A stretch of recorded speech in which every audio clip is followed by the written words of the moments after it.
Halo YouTube, jumpa lagi dengan Ilmu Gunung Traders. Oke teman-teman, akhirnya kita punya waktu ya untuk membuat video. Kita bisa sharing lagi ya, setelah beberapa bulan sibuk dengan segala macam urusan. Dan saya juga sedang menulis buku ya, semacam rangkuman tentang investment, tentang trading ya. Dan mungkin bulan depan 2 minggu lagi mungkin bisa rilis di publik. Dan mungkin teman-teman bisa, kalau yang mau baca mungkin bisa beli, dan akhirnya murah juga, nggak mahal. Oke, selain itu ya, jadi pagi ini seperti biasa ya, pasti ada yang ingin kita bicarakan dan ingin kita bahas gitu ya. Ya, dan sayangnya juga saya tidak bisa membuat video waktu kemarin market itu lagi crash, Bitcoin turun ke 50.000 lebih. Nah itu kan banyak orang berisik gitu kan, berisik banget, bilang apa ini nggak jadi apa murah segala macam. Nah itu noise itu apa, itu perilaku orang-orang yang mereka nggak punya ilmunya aja gitu, yang dimana mereka kalau turun tuh berteriak gitu, turun dikit ngamuk, turun dikit teriak, ribut, heboh sendiri gitu, tapi kalau naik diem lagi gitu kan, senyum sendiri nggak jelas gitu ya. Jadi banyak orang seperti itu, banyak banget itu di market ya gitu. Oke, jadi pembahasan pagi ini adalah ya menyikapi hal tersebut gitu ya. Jadi topik kita pagi ini adalah 3 level ya, 3 level seorang trader ya, atau investor apapun itu. Intinya orang yang berada di financial market itu ada 3 tahap ya, 3 level. Oke. Nah, yang pertama itu ya, level yang pertama itu adalah dia ahli strategi. Nah, ya. Jadi tahap pertama itu adalah trading strategi, investment strategi. Jadi ahli strategi dia. Itu tahap awalnya ya.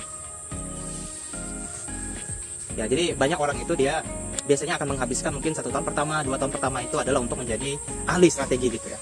Menjadi ahli strategi di market ya. Intinya semua itu bisa dia prediksi gitu. Ya, dia bisa prediksi apapun, dia bisa tahu ini naik, ini turun, besok naik. Nah, dia ahli strategi gitu. Nah, itu tahap awal itu, tahap tahun pertama, tahun kedua, mungkin ada yang sampai 5 tahun juga mungkin masih ahli strategi gitu. Nah, itu banyak ya. Nah, di fase ini ya, di fase Anda jadi ahli strategi nih, teman-teman jadi ahli strategi ya. Teman-teman itu akan mempercayai ya hal-hal konyol yang teman-teman lihat. Ya, teman-teman akan punya cocok logi yang begitu banyak. Cocok loginya banyak banget. Ya, teman-teman bisa aja menggunakan ibaratnya kayak analisis ya, teknis gitu ya.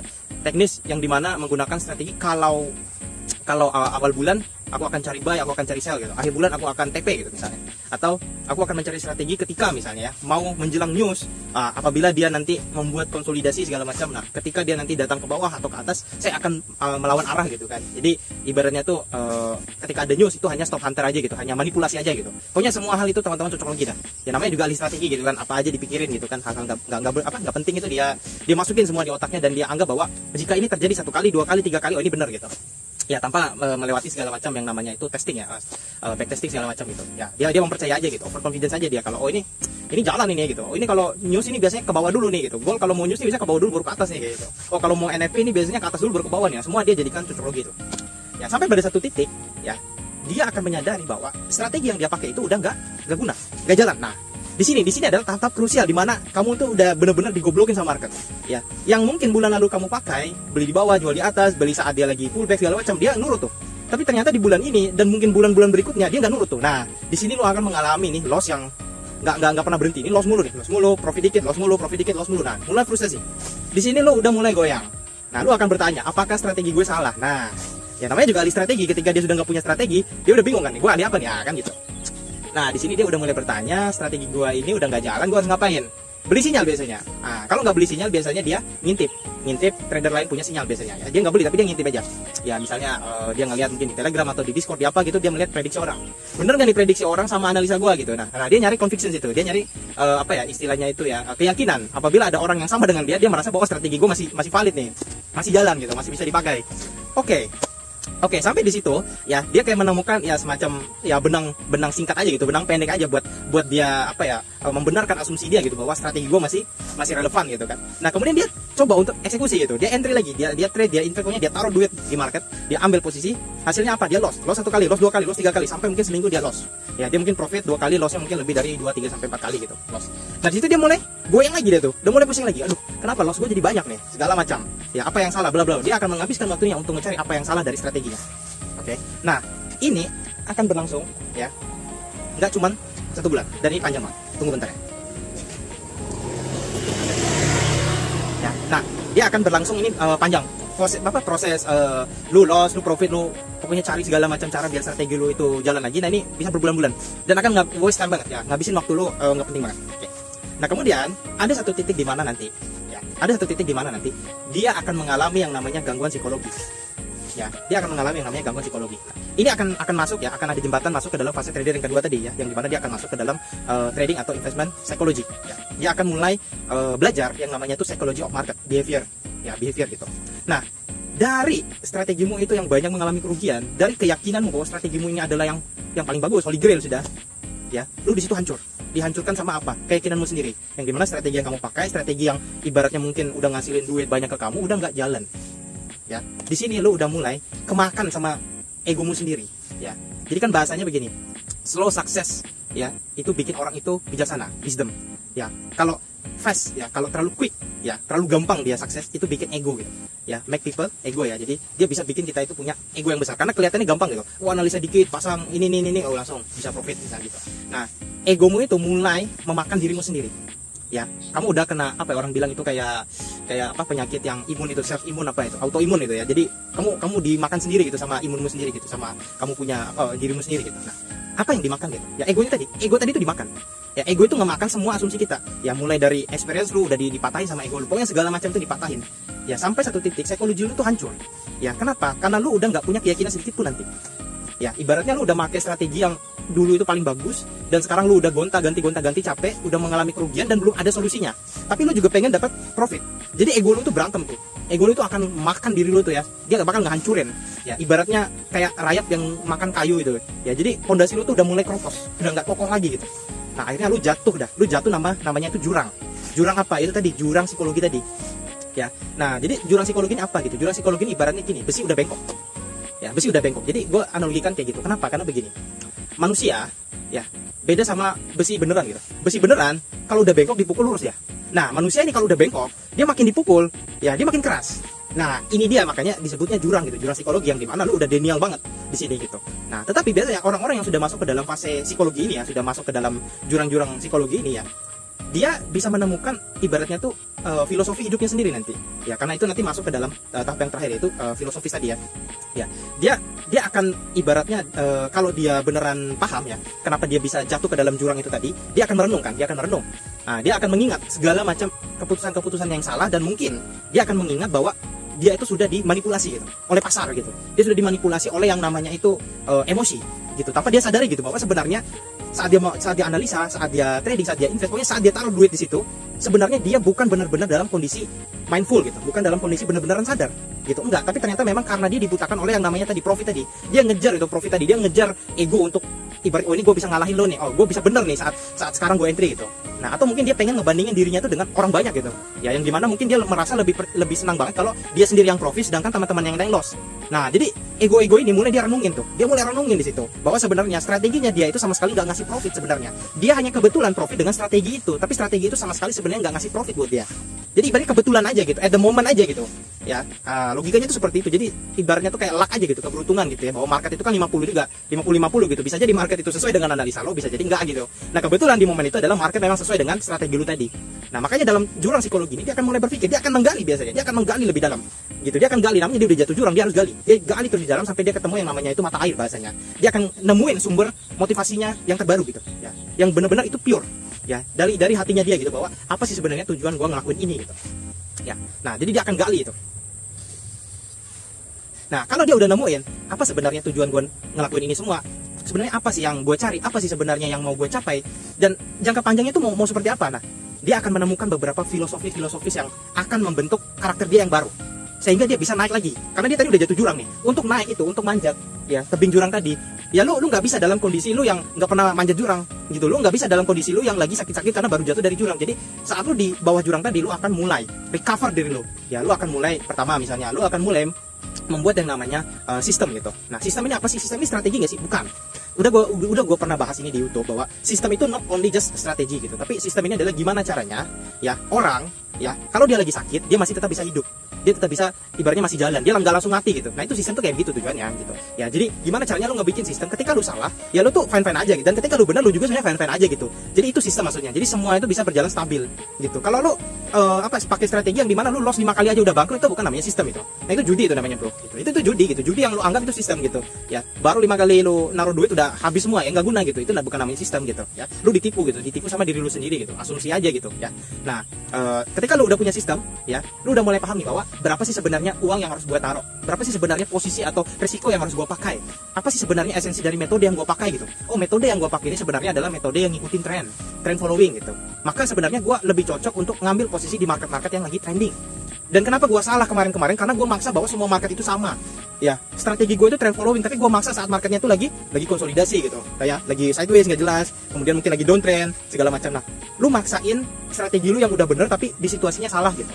Ya, ibaratnya kayak begini, kayak lu lagi musim panas nih, lu pakai jaket tebel banget tuh, jaket musim dingin tuh, lu pakai pokoknya segala macam pakaian yang buat pakai musim dingin tuh, buat Natal biasanya kan salju tuh. Ya lu diketawain orang lah, aneh lah gitu kan. Musim lagi panas, lagi kemarau, panas banget gini, lu pakai pakaian nggak bener gitu kan. Nah kayak gitu, jadi strategi lu itu salah tempat gitu rasanya. Tapi lu belum sadar saat itu, karena lu masih memahami bahwa strategi yang lu pakai itu semua bisa gitu. Nah sampai satu titik ketika lu berada di jurang, nah lu baru mulai sadar gitu bahwa ternyata ya salahnya gue di situ gitu. Ya, dan juga ketika lu berada di jurang, lu udah mulai paham bahwa sebenarnya gue itu harus punya yang namanya itu restriction gitu, harus punya yang namanya itu batasan gitu. Apa sih yang nggak boleh gue sentuh, apa sih nggak boleh gue lakuin.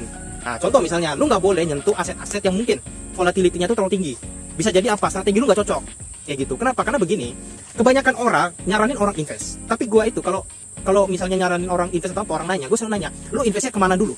Kalau lu invest ke aset yang volatile, mending jangan. Kenapa? Karena rugi. Ya, aset volatile itu jangan diinvest lama-lama, bahaya banget. Dia bisa naik 20%, dia bisa turun, dia bisa naik lagi, bisa turun. Wah, lu nggak bisa invest jangka panjang di aset yang volatility-nya sangat-sangat tinggi seperti ini. Ya, kalau lu mau invest misalnya, ya lu cari misalnya aset yang dia per bulan itu mungkin naik 3%, 4%. Nah, itu cocok buat invest jangka panjang. Tapi kalau misalnya lu ngeliat ada aset yang 1 bulan naik 30%. Oke guys, mohon maaf ya tadi kameranya mati ya. Oke, kita lanjutin ya. Nah, jadi itu kalau kita invest di market, jangan cari aset yang volatility-nya tinggi banget ya. Kalau mau invest itu cari cari aset yang dia itu volatilitasnya itu mungkin 3%, 5% per bulan untuk naik atau turun gitu. Nah, itu ibaratnya buat manajemen risiko kita juga gitu. Kalau misalnya aset itu 1 bulan bisa turun 20%, lu dalam 3 bulan aja kalau turun terus itu 60% habis duit lu gitu. Akhirnya lu nggak bisa tidur nyenyak bro gitu. Kita nggak bisa tidur nyenyak gitu, dan itu bahaya gitu ya. Nah itu pentingnya lah kita bisa tahu bahwa kalau mau invest tuh harusnya gimana, kalau mau trade harusnya gimana gitu. Jadi jangan sembarangan dan semua hal itu nggak bisa dipukul rata gitu. Nah oke, kembali lagi dengan pembahasan kita ke trader atau investor yang udah berada di jurang ini gitu.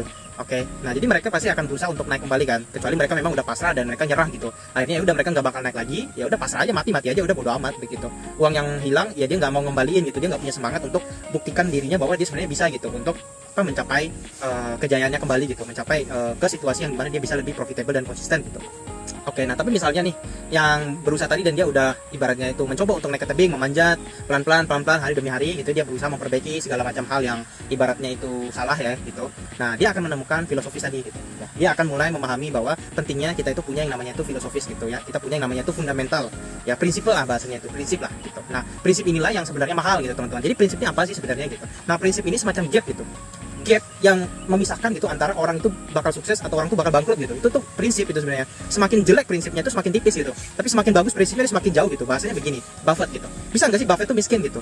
Ya mungkin bisa, tapi potensi kemungkinan itu kecil banget gitu, karena itu tadi dari prinsipnya aja Buffett itu udah bagus banget gitu. Jadi untuk dia jadi miskin, syarat pertama miskin kan suka all in tuh, suka judi gitu kan. Sedangkan Buffett nggak judi, jadi itu aja tuh potensi udah kecil banget gitu. Karena kalau orang mau miskin itu dia harus judi dulu gitu, dia harus all in. Kalau dia nggak all in, dia mainnya cuma 0,1, 0,2% dari portonya, gimana cara miskin? Itu nggak bisa gitu, sulit banget gitu. Nah itu dari situ aja udah jadi jawaban gitu, bahwa kalau lu punya prinsip yang bagus, ya lu tuh untuk bangkrut tuh sulit banget gitu. Ya itu yang saya pelajari gitu, dan itu yang saya tulis di buku saya nanti itu. Ya udah saya tulis gitu. Ya udah saya tulis, tinggal saya ibaratnya rilis ke publik aja gitu ya. Jadi intinya apa, kebanyakan orang itu dia tidak punya filosofis ya, mau dia trade, mau dia invest, mau apapun itu, pokoknya dia taruh uang di market lah ya. Intinya semua orang yang bertransaksi di market, praktisi di market itu, orang yang katanya dia mau jadi miliarder apa segala macam itu, ya mereka kadang nggak punya prinsip, mereka cuma punya strategi ya, bahkan dia nggak punya psikologi, itu nggak punya gitu, mentalnya tuh nggak punya gitu, mindset atau mental seorang investor atau trader itu dia nggak punya gitu ya. Katanya trader gitu kan, nah, baru loss 5 kali nangis teriak-teriak gitu kan, nah kan bukan itu. Nah, katanya investor baru hold 10 hari 20 hari aja udah panik, pengen keluar gitu kan. Nah itu kan udah nggak sesuai gitu, dari psikologi, dari mindsetnya aja udah nggak sinkron gitu ya, apalagi dari filosofisnya, apa filosofisnya dia gitu, jangan jadi nggak punya gitu ya, memang nggak punya gitu. Nah ya almost ya, mungkin 90% orang yang gagal itu karena dia nggak punya filosofis gitu. Oke, jadi gue akan bagiin ya. Mungkin tiga filosofis yang ibaratnya penting banget dan kalian itu mungkin bisa pelajari ini lebih lanjut di buku gue nanti ya gitu ya. Nah, yang pertama itu adalah kita harus tahu yang namanya blind spot. Nah, itu filosofis tuh. Ya, kita harus tahu yang namanya blind spot, teman-teman. Kita harus cari blind spotnya, filosofis kita. Apa sih blind spotnya kita gitu? Nah, blind spot ini atau titik buta ya, ibaratnya adalah sesuatu yang kita nggak bisa lihat. Kita tahu itu ada tapi kita nggak bisa lihat. Nah, apa blind spotnya kita gitu? Nah, itu yang kita harus cari. Itu filosofis pertama. Jadi kenali blind spotnya. Kenali blind spotmu itu apa gitu. Misalnya lu mau invest di kripto nih. Blind spot dari kripto ini apa sebenarnya yang lu nggak tahu gitu? Lu nggak bisa apa gitu? Lu nggak bisa baca tokenomicnya kah? Lu nggak bisa pahamin smart contractnya? Lu nggak ngerti cara apakah cara kerja dia punya platformnya kah? Lu nggak ngerti apa? Lu nggak ngerti apa? Nah, itu blind spot yang lu harus cari tahu dulu.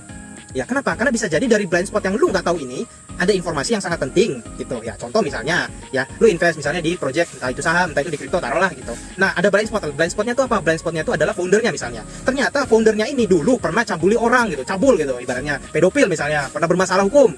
Ya, lu invest di situ tuh, nggak lama ternyata berkasus lagi tuh si founder. Akhirnya apa? Token atau project yang lu beli ya itu crash tuh, nol jadinya. Nah, itu apa? Itu masalah. Nah, itu blind spot tadi ya. Kita nggak tahu, kita nggak tahu sesuatu yang benar-benar penting gitu. Tapi itu tadi kita harus nyari gitu, namanya juga blind spot lah. Kita kayak nggak sadar aja gitu. Nah, itu blind spot tuh. Kemudian yang kedua nih, ya yang kedua itu adalah fokus on weakness. Jadi lu harus fokus ke yang namanya kelemahan lu.